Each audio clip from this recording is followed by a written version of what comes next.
Sinabi ho ni Lacson dito ho sa kanyang press con na di umano daw ay nakikipag-ugnayan sa kanya yung parang talagang may-ari ng bahay na yon na kakuntsaba di umano. Ibig sabihin si Romualdez through Diskaya ay bumili ng bahay doon sa tao na yon na kung saan ay gusto daw kausapin si Lacson at magsabi ng mga katotohanan. Ako po. Ngunit alam nyo naman, marami na po ang nagdududa kay Lacson dahil nga naman ito yung si Lacson na mahilig magsalita na nauuna muna yung bibig bago yung talagang tunay na impormasyon. Tulad ngayon, naglabas na naman siya. Kasi nangyari ho ito nung mga panahon na iniimbestigahan po sila Zaldico, iniimbestigahan yung flood control. Na alala nyo noon, meron siyang sinasabing, oo, meron niyang video na pumunta dito si Diskaya para tapos dumiretso doon sa isang di umanong senador na eventually nasunog siya. Bakit? Kakampi niya kasi yung senador eh. Di ba? Hindi pala po, correction, hindi po si Diskaya, yung isang contractor na na-involve din di umano sa flood control project. So ibig sabihin, eto si Lacson, bago ito mag-research o talagang bago muna niya makausap kung sino man yung tao na yon, ay nagbibigay kagad ng impormasyon sa media. Kasi nga po, ito si Lacson, mahilig ho ito magpamedya. Bida-bida ho ito eh. Kaya nga nagagalit siya o may payo siya dun sa isa. Dun sa isang, sabi nga niya kay pangalan nito, mamaya pag-uusapan natin yan, kay Libiste, na sinabi niya, hinay-hinay, wag naman araw-araw magpamedya, natatalo mo na ako. Gago! Kasi alam natin na ganyan ang karakas po ni Lacson eh. Yung ang hilig niyang pumapel, ang hilig niyang bumida-bida na mga impormasyon na bago pa talaga makonclude, di ba? Dahil sa bago pa maimbestigahan, ay meron na siya kagad sinasabi. Kaya nagagalit sa kanya si Marcoleta, nagagalit sa kanya si Amy Marcos dahil nga sa mga ganitong estilo ni Lacson. Panoorin nyo ito, tingnan ninyo ha. Ako po, sabi ko naman sa inyo, tayo gusto natin makulong si Zaldico, gusto natin makulong si Romualdez. Pero yung mga ganitong bitawan ni Lacson, medyo, sabi ko nga, sana, bago ka nagsalita, pinaharap mo muna yung tao. Kasi mangyayari niyan, magkakaroon pa ng tsansa si Romualdez, kung totoo man, nakausapin yung tao para, di natin alam kung suhulan o di kaya para mabago yung kanyang testimony. Para bagang sinasabi mo na, meron magte-testify against you ha. So bahala ka na. Parang ganun ang dating eh. Di ba? Panoorin natin ito sinabi ni Lacson.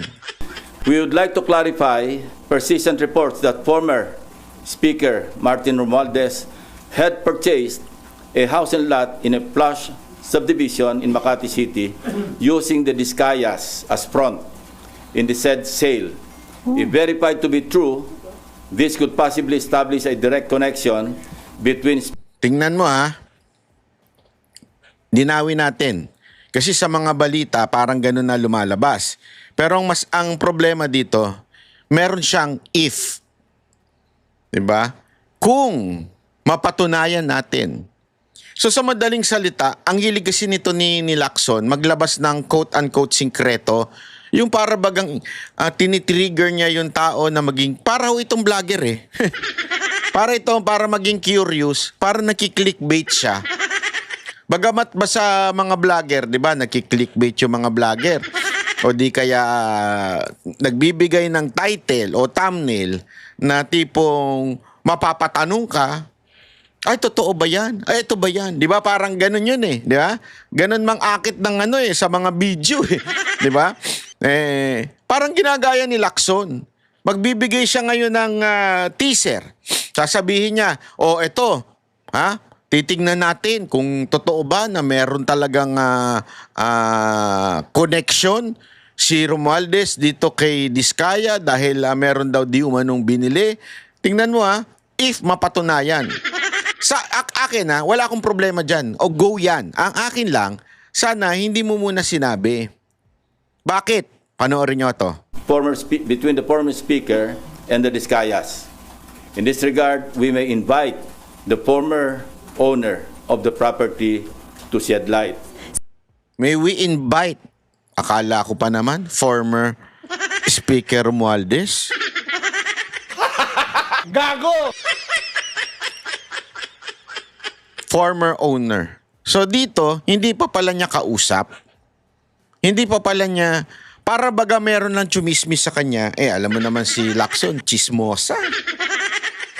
Gusto niya parang merong, oh. Alam mo ba, mahilig din ito sa puting ahas. Tapos, ngayon, sasabihin niya, parang gusto, iimbitahan namin yung owner.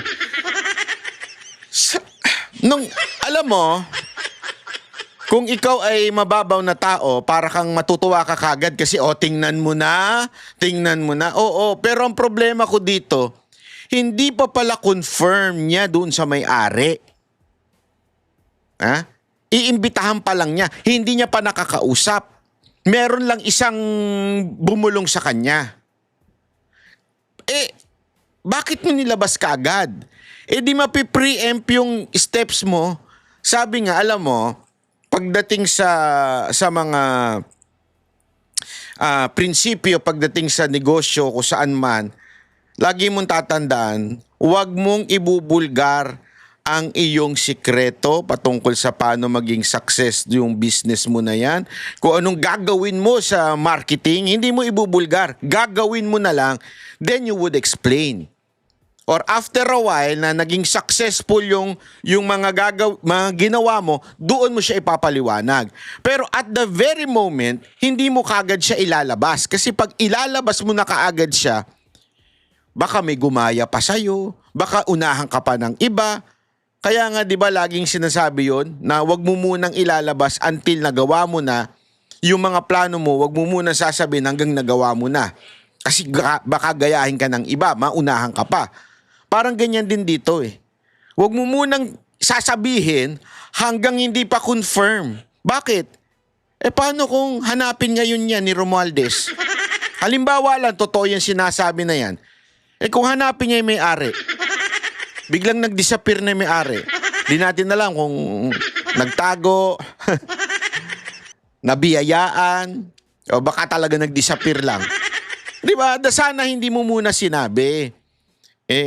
Iba talaga ito si Lacson. Bida-bida ito. Sino po yung may-ari ng biniling property na naging... Kaya tinanong sino may-ari? Ito ay ang Diskaya. I'm trying to arrange a meeting with her, and kapag may liwanag na, kasi narinig ko rin na parang willing siya mag-testify.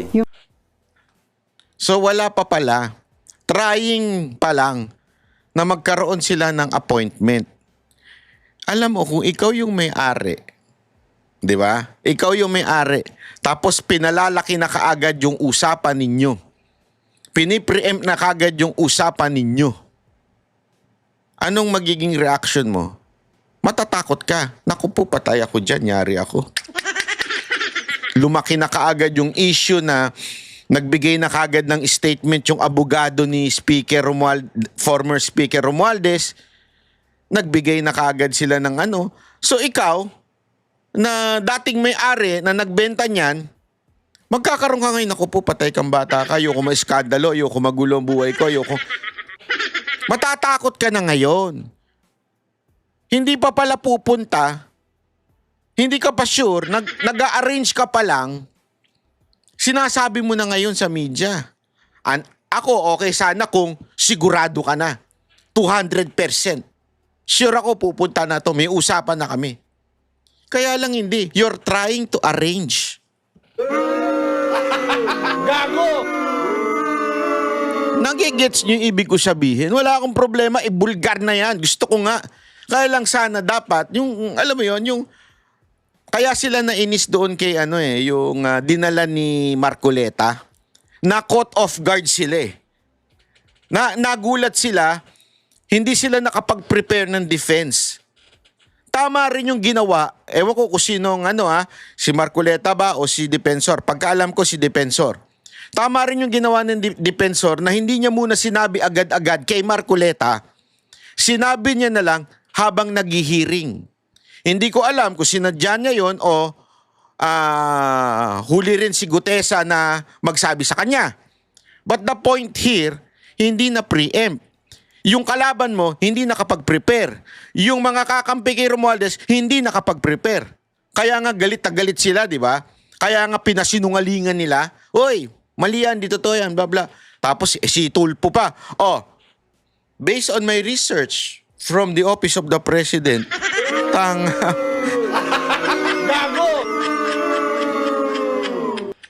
isipin nyo yan doon pala mapapatunayan nyo na nagbabantay ang OP, tas biglang sinalag.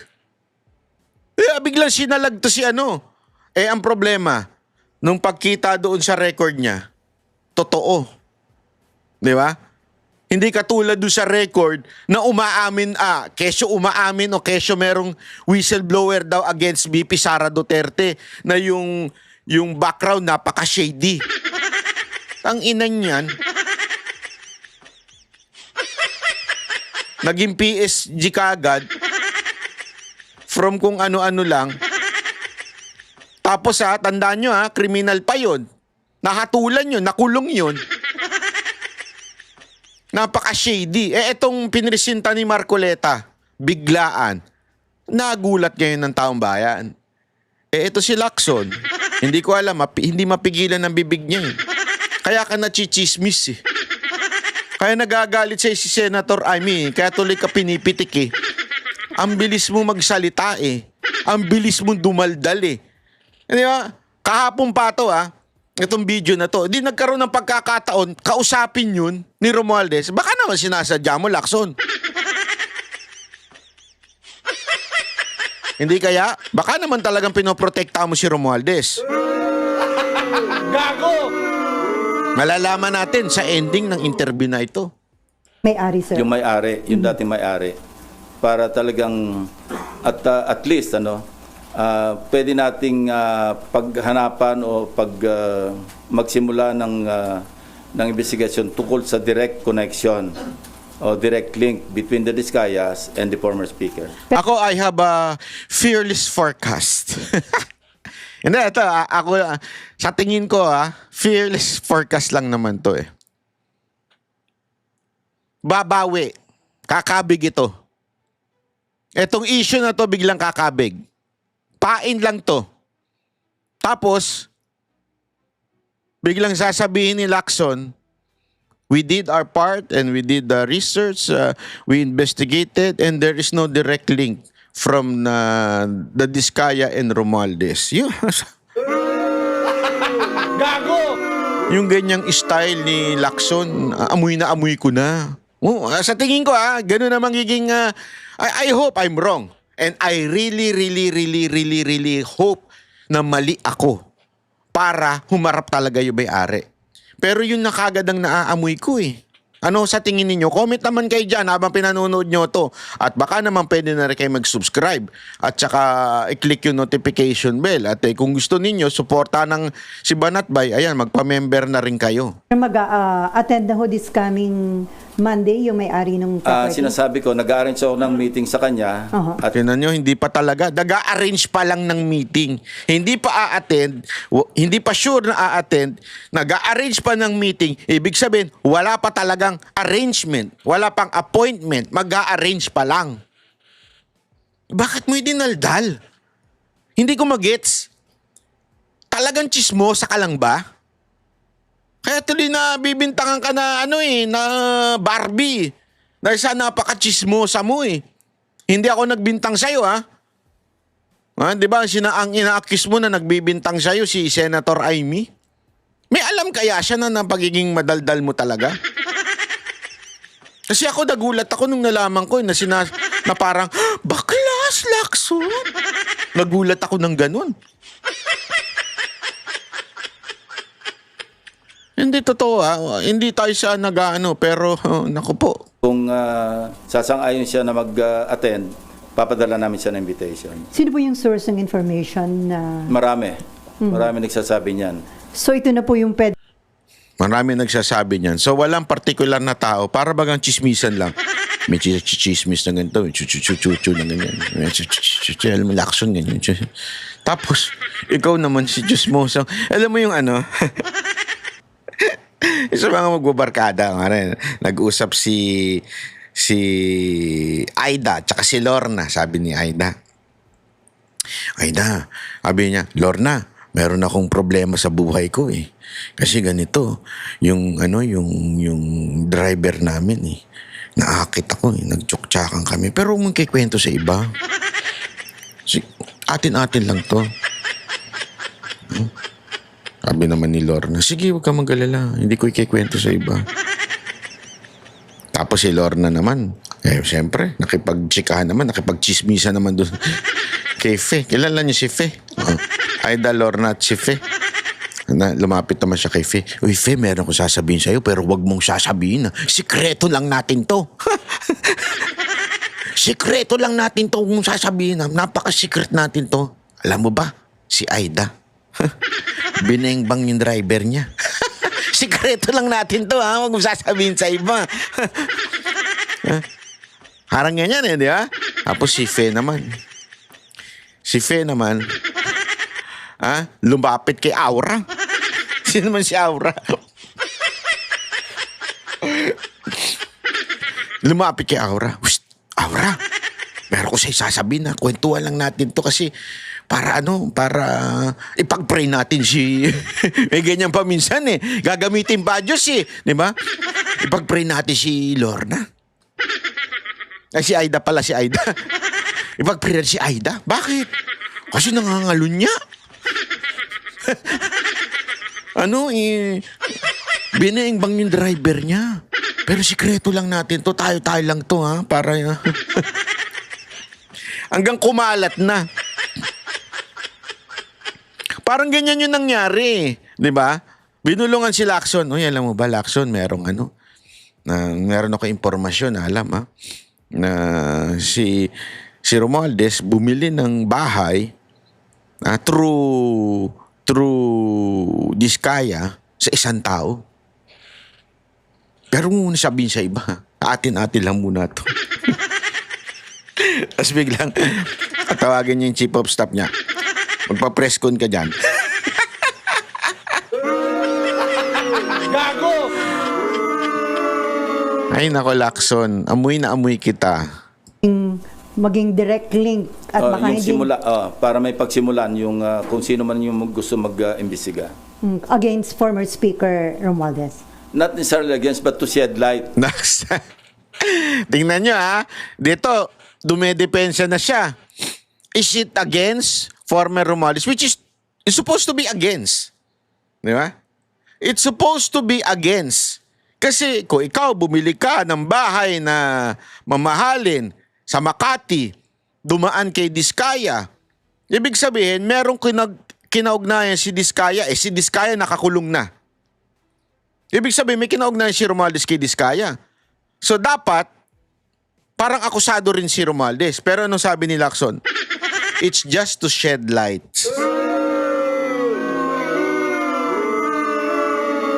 Bakit ganun ang connection? Para pagkatiwalaan mo yung isang kontraktor na nasa sangkot sa, sinabi ko na ito, 207.5 billion pesos na kontrata mula 2016 hanggang 2025. Napakalaki. So Sir, kung mayroong koneksyon, dapat na maliwanagan natin kung bakit ganun kalakas ang tiwala para ipagkatiwala mo yung pagbili ng isang house and lot sa isang subdivision, sigat na subdivision sa Makati City. at magkano po yung amount nung... Name your price yung usapan. Gusto natin maliwanagan kung magkano talaga nagkabentahan. Name your price ang usapan, pero magkano talaga? Hindi niya nga alam. Di pa niya nakakausap yung may-ari. Ito ang example ng content creator na nagki-clickbait. Para kasi mas magandang pakinggan yun eh. Ang tawag nyo dyan, talagang ano yan eh. Para magkaroon ka ng news. Ay, name your price. Parang ganun ang dating. Nang-iintriga ka ngayon, di ba? Iintrigahin mo yung issue para ikaw ibalita. Sanay si Lacson dyan eh. Yung mangiintriga siya, bibitaw siya ng mga salita. Di ba? Meron siya sinabi. Di ba? Tulad na nga sinabi niya na may pumasok, na may CCTV kami, may video kami na isang kontraktor pumunta sa senador. Parang, wow! Dahil dyan, ibabalita ka namin. Parang ganun eh. So, eto na naman yung, ang sabi daw, is name your price. Intrigera ka! Intrigera kang... Hindi po invited si former Speaker Romualdez. As I said, pagdating sa counterpart namin sa House, mayroong parliamentary courtesy na umiiral. Yan na naman yung kalokohan nila eh. Ang laki na ng issue na ito, bakit hindi nila imbitahan?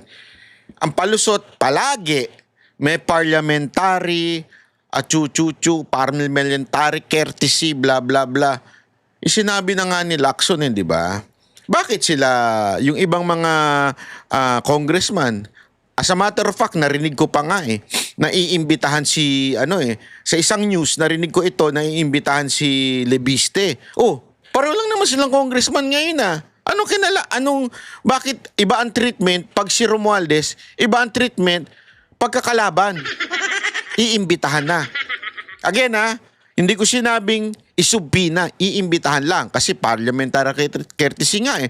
Bakit hindi nyo gawing imbitahan? Bakit hindi nyo gawing imbitahan lang? Ano nga yung kung tumanggi? Importante, inimbitahan nyo. Si Tiangco na imbitahan ninyo. Si Libiste, di ba? Narinig ko, iniimbitahan din. Bakit? Eto si Romualdez, nga. Hindi lang namin silang imbitahan, hindi pwedeng pilitin through the House Speaker. Pero kung ayaw nilang mag-attend, wala rin kaming magagawa. Kasi ganun din ang dapat na tratong ginagawa nila sa amin dahil nga sa umiiral na interparliamentary courtesy. Naku po, alam mo, hindi pa pwede yung ganyan eh. Sa totoo lang hindi pa pwede yung ganyan na parliamentary courtesy.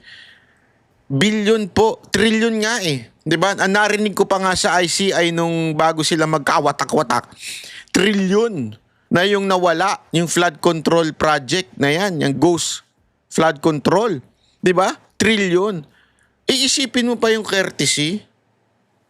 Dapat nga sa totoo lang, imbitahan niyo yan para mapuwersang umattend. Bakit parang takot na takot kayo kay Romualdez? Hindi, totoo lang Gago! Ang dating tuloy Lacson sa mga netizen, booking ka. Na pinoprotektahan mo talaga itong Romualdez na ito. Di ba? Kami ang boses ng masa, hindi natatakot. Katotohanan lang, di kami nalulunod.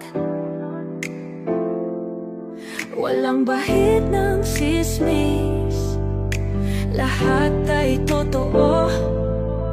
Kahit sino ka pa, pag mali ka babanatan ka.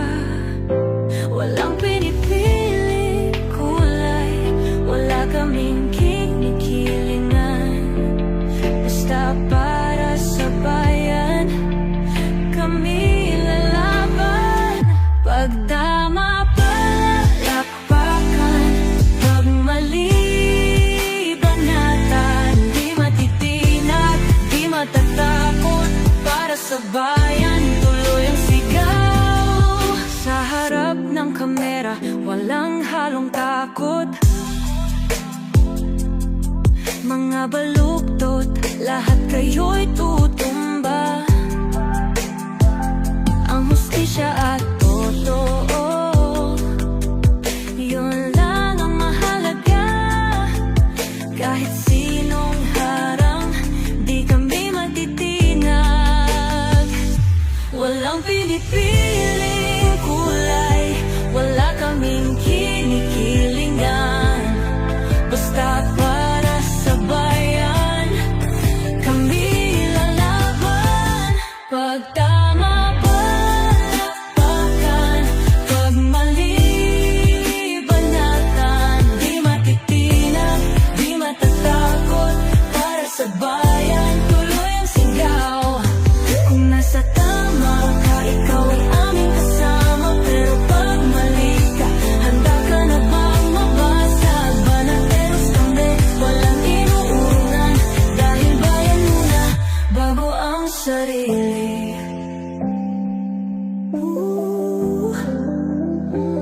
Bago ang sarili.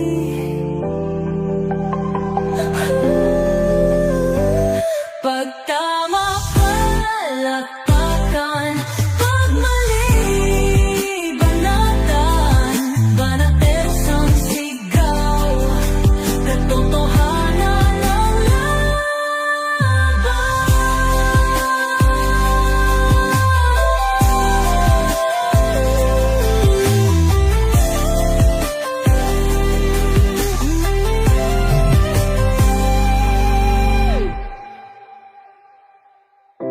sa harap ng kamera,